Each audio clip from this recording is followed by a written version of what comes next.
Dean Ott, thank you, and good afternoon, everybody. It is a pleasure to be here. It's an honor to be here. Every day that I get a chance to be with Dean Ott and Dr. Bendaputi and the trustees and this institution is a good day, right? And to come together, I think it's the real honor of having an Ag Progress Days is the chance for us to join together, right? To really get a chance to sort of celebrate Pennsylvania's agriculture and be reminded, I think, of times that we appreciate, that what we invest in, as we've heard from the Dean. So thank you, Dean Ott, Dr. Bendaputi, and the board. What a powerful team, by the way. I'm really, it brings all the energy to the table. I appreciate what you guys do. Thanks for saying yes to both the board and Dean for being Dean. Thank you for that. So in this story about our land-grant university, we see in this week of Ag Progress Days both the old and the new, one where tradition meets innovation and where progress honors the past even as it builds to the future. Penn State and our land-grant university creation was a revolution, right? It was a revolutionary moment.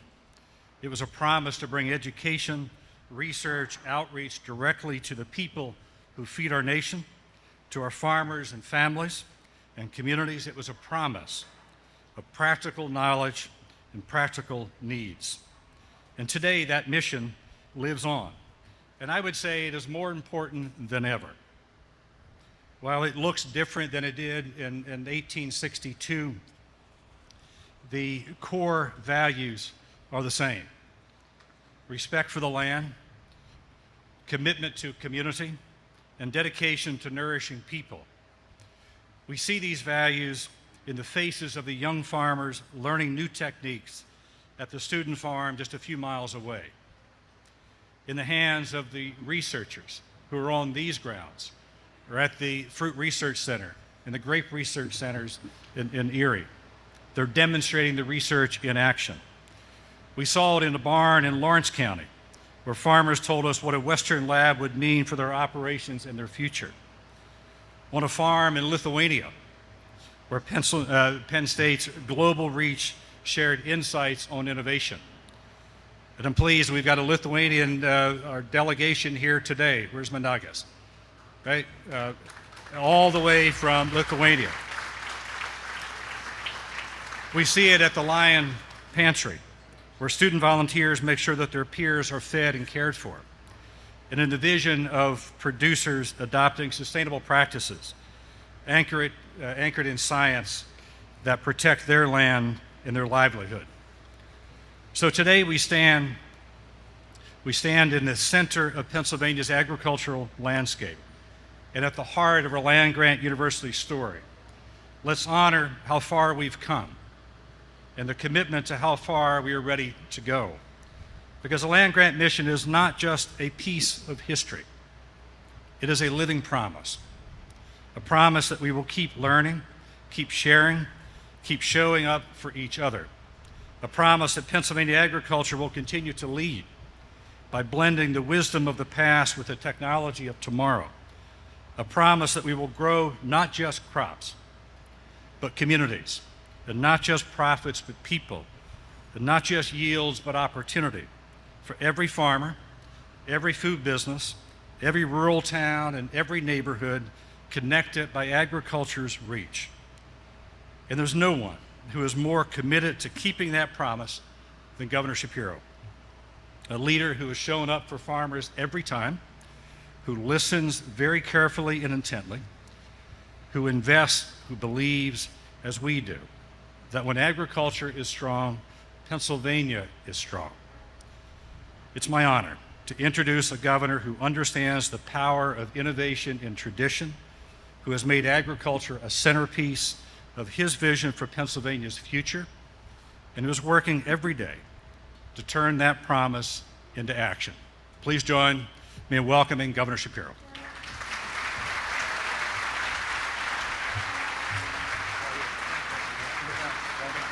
Thank you, everybody. Thank you. Thank you. Thank you. Thank you all very, very much. I have a lot to say, and I'm glad to have the opportunity to be with you today on what is an opportunity for us to celebrate the earth and celebrate one another. But I want to just begin by taking a moment to recognize that in the western part of our state this week, we lost two brave steelworkers in the tragedy at the Clairton plant. I was there with their families yesterday, and I shared with them that all 13 million Pennsylvanians were joining me in prayer, not only for the families who were suffering, not only to pray for a speedy recovery for those who were injured and still in the hospital, but that we pray to protect their way of life and that we pray to make sure that they have safety going forward. And so I know you all join me in taking a moment to give thanks to the Lord and to pray for them and for their speedy recovery. I want to begin today by thanking the man who I consider to be the finest voice for agriculture in the entire nation, a man that I am blessed to work with every day in my administration, and that is the great Secretary of Agriculture, Russell Redding.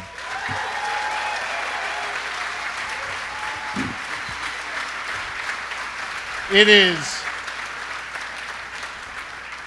is rare to find an individual who is as devoted to the land as he is devoted to public service, devoted to helping his fellow Pennsylvanians.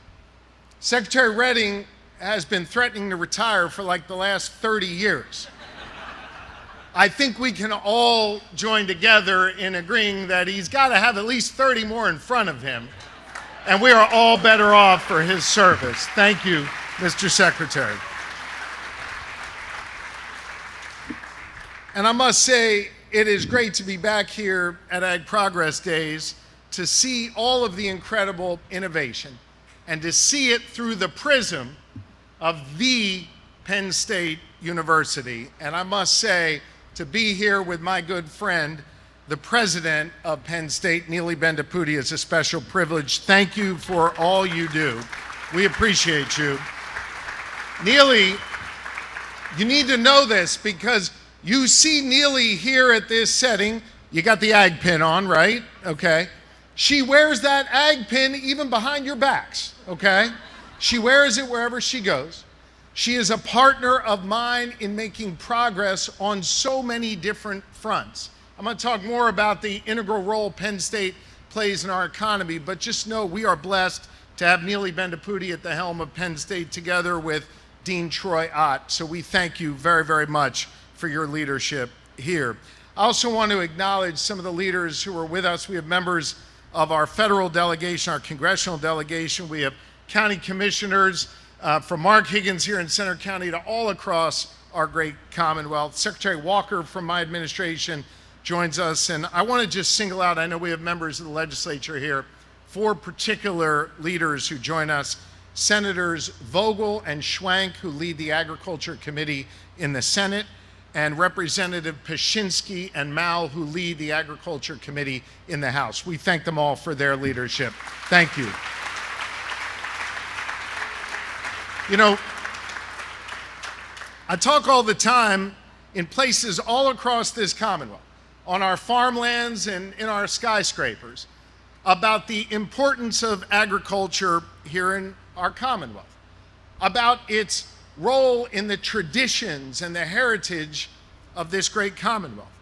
You can literally trace back, I think, to the book of Genesis and the work Adam did in the Garden of Eden, to some of the work that happens on our farms here in the Commonwealth of Pennsylvania today. But I think it does this group and all of you a great disservice to simply speak about agriculture in those rich terms of heritage. To me, agriculture is richly important to the future of our great Commonwealth. Farmers do noble work every single day to feed thy neighbor. Farmers are also critically important to the future of this great Commonwealth. That is why last year, working together with Secretary Redding, we unveiled for the first time in 20 years an economic development strategy for the Commonwealth of Pennsylvania. We didn't have one before. We do now. And we focus on 5 key areas of our economy. One of those 5 key areas is agriculture. Hear me on this. For the first time in decades, the Commonwealth of Pennsylvania is betting its economic future on the work you are doing on your farmlands, on the work you are doing in your classrooms. We believe in what you're doing, and we believe it is critical to the future of all 13 million Pennsylvanians. No longer is our economic growth strategy focused on high-rises and suburban office parks alone. It is squarely focused on our farmlands and on our rural communities. You all know the statistics. Pennsylvania is home to 53,000 farms. 600,000 of our fellow Pennsylvanians, our neighbors, work in agriculture. And ag contributes $132 billion to our state's economy. To ignore that is disrespectful, and to ignore that, frankly, doesn't make good economic sense. We have to focus on making agriculture continue to be a center of our work going forward. Ag is playing an essential role in my vision for the future of what I see for Pennsylvania. And I know ag plays a central role in the mission of this fine university. Over the last many years, Penn State's College of Agriculture Sciences has played a vital role in Pennsylvania's ag industry, with a long tradition of being a leading pioneer on agriculture science. In fact, I don't know if you know this, I'm sure Neely does, Penn State offered the first bachelor's degree for agriculture studies in the entire nation back in 1861, I believe it was. And today, you carry that legacy forward as a world leader in agriculture research and training, driving the innovation that we are seeing on our farmlands. I was in a tractor the other day in central Pennsylvania where a farmer was bragging about the computer technology that was on his tractor that has its roots traced back to some of the work that's been done in classrooms right here at Penn State. You can see it all around us, not just on that one particular farmer's tractor. At this expo here, Penn State is literally connecting our farmers with the world with nearly 400 different industry innovators from all across North America. All of those exhibitors are key to the future of making agriculture more efficient and making agriculture more profitable and making agriculture more central to our economic growth strategy. In my administration, we are working to support the work you're doing by making meaningful investments to help our farmers get ahead and address some of the biggest challenges that I know you face. Let me give you just 3 examples of the dozens I could go on and on about. First, we know that the ag industry is facing critical workforce shortages. So we have worked with Penn State, among others, to help develop critical workforce pipelines that connect young people to careers in agriculture. To that end, my administration has already created 11 new apprenticeship programs just focused on training young farmers from dairy herd management to urban agriculture. We have worked with Penn State to create a greater pipeline for young people to go into agriculture. And we have invested millions of dollars through the Department of Labor and Industry, led by Secretary Walker, in initiatives led by the Penn State Extension to provide targeted technical assistance for ag employers who need to hire and retain these skilled workers for their farms. Creating a pipeline for the jobs of not just today, but tomorrow is critically important. Let me give you a second example.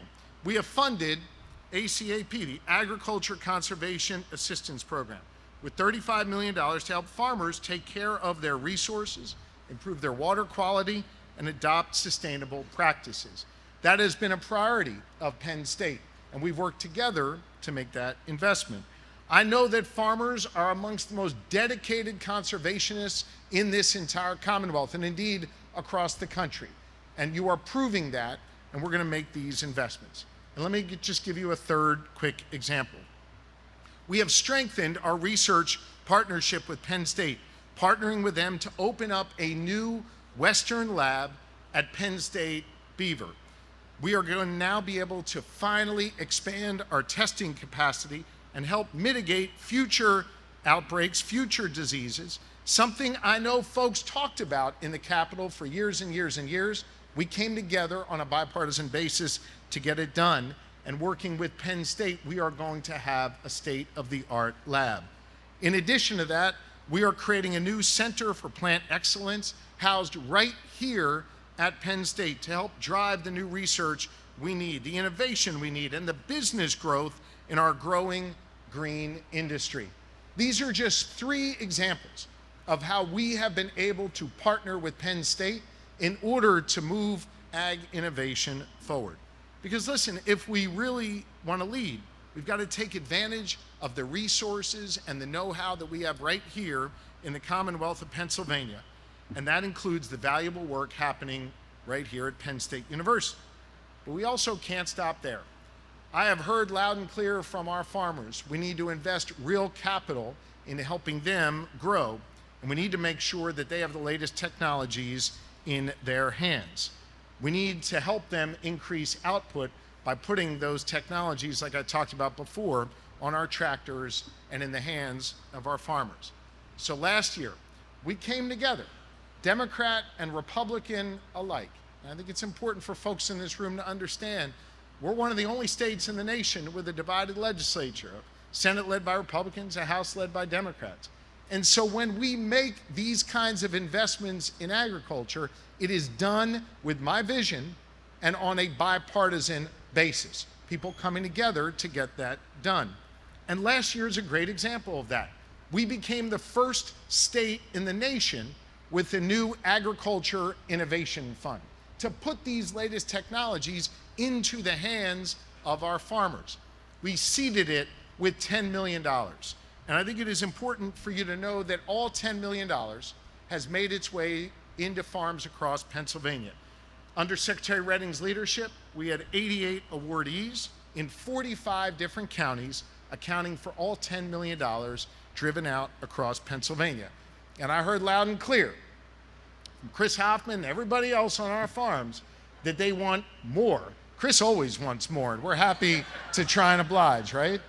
And so we have asked lawmakers to come back with $15 million in addition to that baseline 10 for a total fund in ag innovation that is going to help us grow and create more opportunities for our farmers.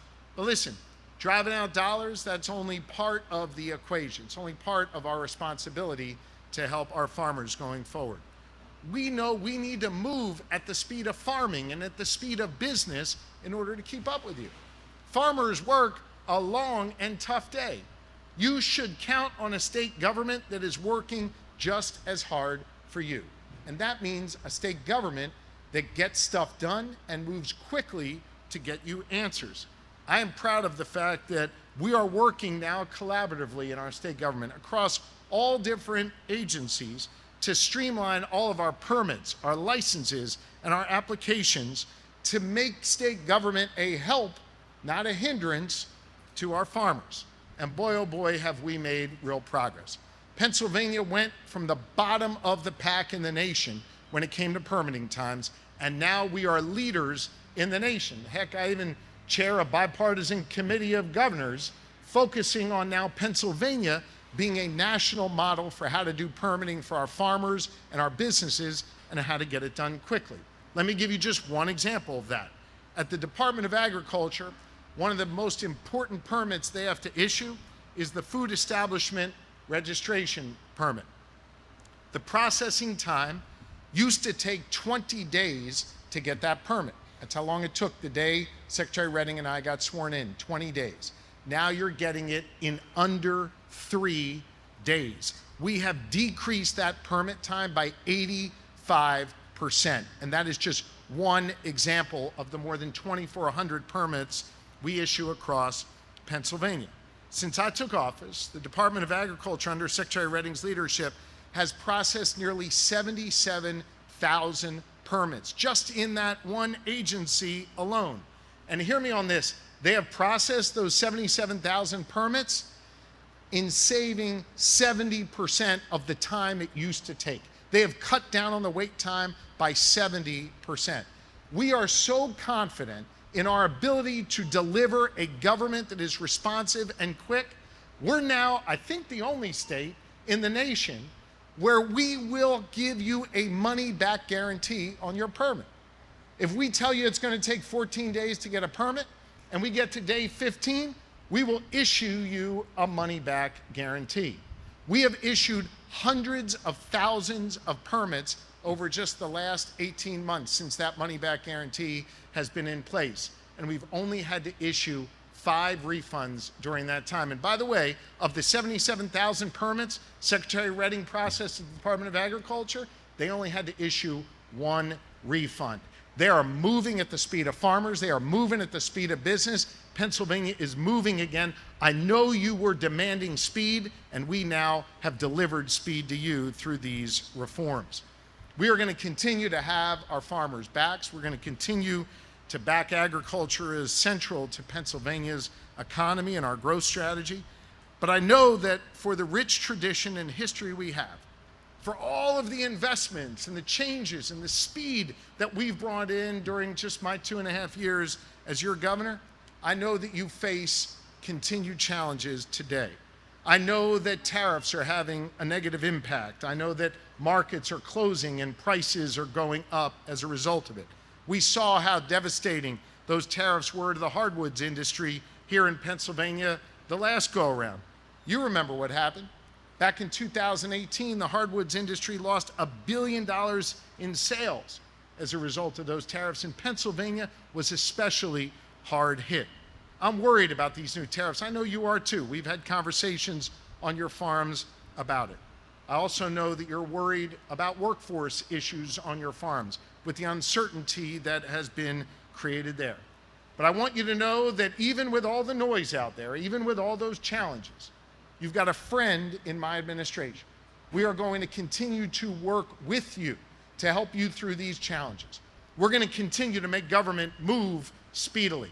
We're going to continue to work in a bipartisan manner to make the investments necessary for our farms to be able to prosper and for you to be a central part of our growth here in this Commonwealth.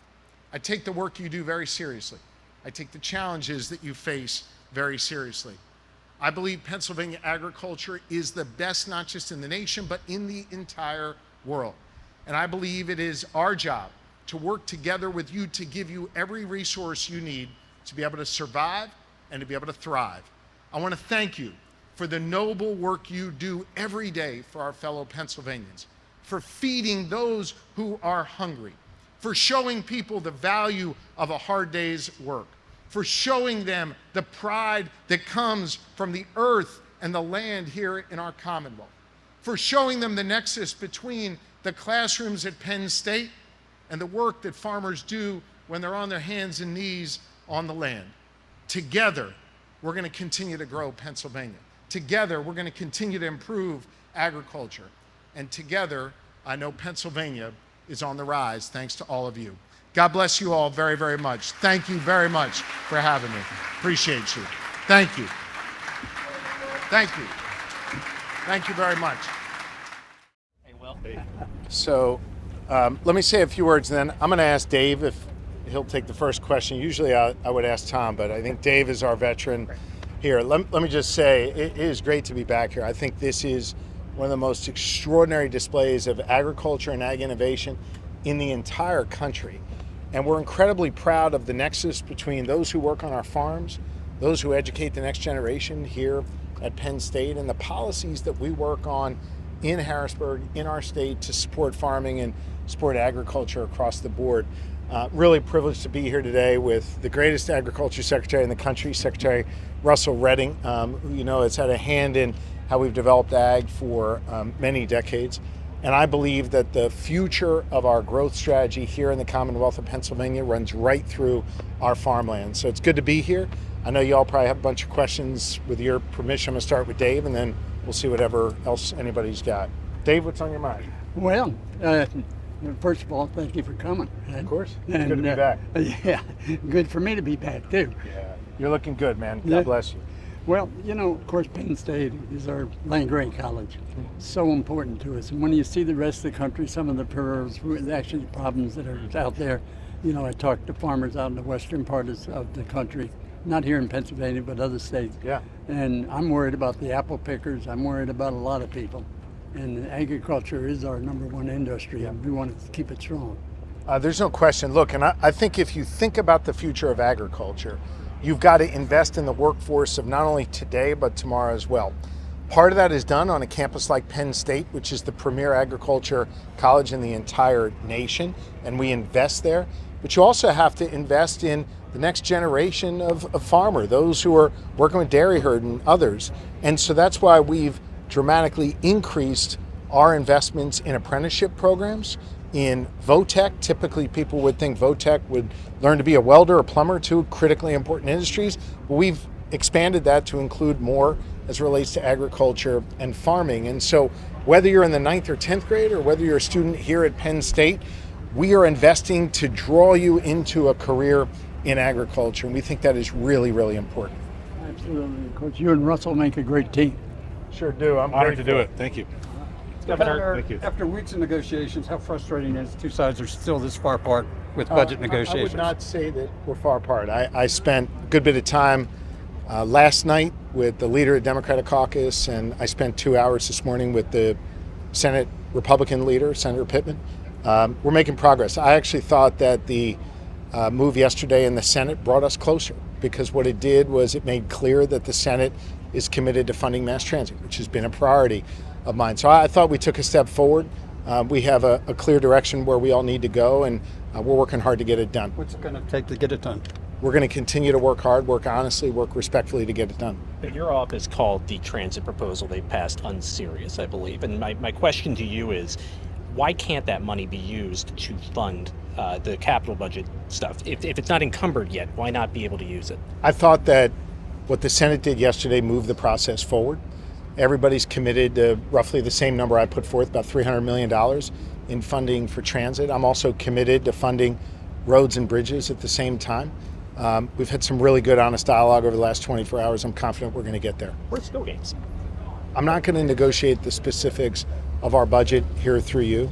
I can tell you that the leaders in both caucuses understand the importance of getting this done, and also understand the parameters within which we are working, and I think we're making progress. Do you have any insights on the Department of Corrections? I'll come back to you. Here in Center County, many are still waiting for the Department of Corrections to announce the decision about Rockview. Yeah. We have gotten messages and reports from employees there that they're beginning to clear space, kind of initiating possibly a decision has been made. Any comment on that? I wouldn't read anything into that. The Department of Corrections is continuing to work through their process. I can guarantee that every single corrections officer, everyone working in the Department of Corrections will continue to have employment, will continue to have work. Going back today, you were talking about workforce issues. What are you seeing in your office with workforce in agriculture? We're seeing more of an investment in agriculture, more of an investment in the next generation of workers, more of an investment in ag innovation. We're the only state in the country to have an ag innovation fund, and the Secretary was overrun with requests for that initial $10 million. We're going to work hard to try and increase that funding as we go forward. Ag innovation is really important. Governor, earlier you talked about the workforce development programs to get the younger generation involved. Earlier today, some farmers had talked to me and other people over there just about, the biggest challenges to, younger generation getting involved is, the cost of farmland and the cost to build the infrastructure on this farmland. So I'm just curious, how is Pennsylvania working to make this more attainable for the younger generation to get involved? I've worked really hard to increase capital that is available to our farmers, to our next generation of farmers. I think we've made really great strides under the Secretary's leadership to do that. I'd love to invest more. That's why we work on a budget, we negotiate it, we try and find common ground between Democrats and Republicans, but make no mistake, I want to invest more in capital for our farmers. Will the budget include more capital towards? I'm not going to get into the specifics of our negotiations, but I think agriculture remains an area where we've consistently seen bipartisan agreement. We're all going to have to compromise, but that's an area that I'm really pushing hard on. One or two more. The president's actions in D.C. and him talking about other cities that he might feel crime is a problem in. Are you worried about Philadelphia or perhaps? I haven't seen the specifics of obviously, I've read what he did in D.C. I haven't looked at the specifics of what he did with the police department. I do know that the police department there has a different structural and legal relationship with the President of the United States, completely different than Philadelphia. I think what you've seen in Philadelphia under the leadership of Commissioner Bethel and Mayor Parker is a dramatic decrease in crime in the city. We've seen violent crime go down across the state gun violent crime, go down about 42%. Philadelphia accounts for a significant amount of that. They're moving in the right direction, and I've got total faith in Commissioner Bethel and Mayor Parker. And I can tell you that Colonel Paris works very, very closely with the city of Philadelphia, and we're going to continue to handle stuff in-house there. A lot of concern among international students here at Penn State. Are you hearing similar concerns at other colleges across the state? I think what you've seen with the president's immigration policies is real concern, not just at colleges, but on our farmlands. We continue to hear from farmers who are worried about these raids, worried about people being swept up off their farms, out of their restaurants, out of their workforce. And I think that is causing real concern amongst farmers. Go to Lancaster Farmer for the last one. Yeah. Farmers here in Pennsylvania could use a new crop in their rotation. Do you have a plan to bring industrial hemp, make it big, boring, and ubiquitous here in Let me Pennsylvania? ask the Secretary to jump in on that one. Well, Yeah. okay, yeah, well, go for it. The answer is yes. Yes. Right. So eight years ago, roughly, I mean, we took on the industrial hemp, as you know, and I think as we've talked about, what we need to do. Part of this is a congressional conversation about changes to allowances for industrial hemp. 2 is sort of investing in industrial hemp. 3 is sort of the adult use and sort of where we place the industrial hemp inside of it as a market. To the governor's point, though, it's about an economic opportunity for farmers. Right? We want to protect that and grow that. So there's a future in both the industrial and the adult. So, All right. Thanks, Eric. Okay. Thank Everybody you. good? Thanks, everybody. All right. Thank you. Have a good one. Dave, right. stay well, buddy. Thanks.